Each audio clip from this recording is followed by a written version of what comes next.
In today's video, I'm going to teach you how to create new folders in Outlook. Whether you're looking to organize your inbox or simply streamline your email management, creating folders can make a world of difference. You'll be amazed at how this small change can drastically improve your workflow and help keep your emails in check. So, without further ado, let's dive right in. First, you'll want to open Microsoft Outlook. If you're not already there, just navigate to the Outlook website using your favorite web browser. You'll notice on the top right corner of the screen there's a sign in button. Go ahead and click on that if you're not logged in already. It's pretty straightforward. Just pop in your email and password. This step is crucial as you need to be signed into your account to start organizing your folders. Once you've successfully logged in, take a look at the left hand side of the interface. You'll see your inbox and other default folders that Outlook provides. To create a new folder, you'll need to right click on folders. That's going to bring up a little context menu offering a few options to choose from.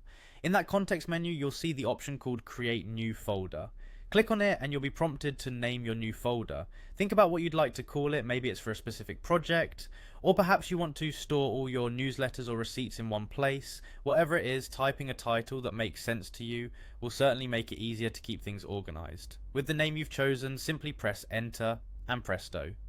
You've created a new folder in your Outlook account. This new folder will now appear among your list of folders on the left side, ready to be used for sorting and storing your emails. A couple of quick tips. Remember, you can create as many folders as you like, so don't be shy about making one for every type of email you receive. Also, if you find that you no longer need a folder, feel free to delete it or rename it to fit new projects or categories. And that's all there is to it.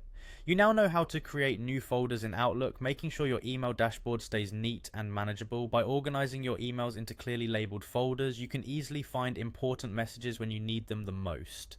Thank you for joining me in this quick and practical guide. If you found this helpful, don't forget to check out our other videos for more tips on enhancing your digital productivity. Until next time, happy organizing.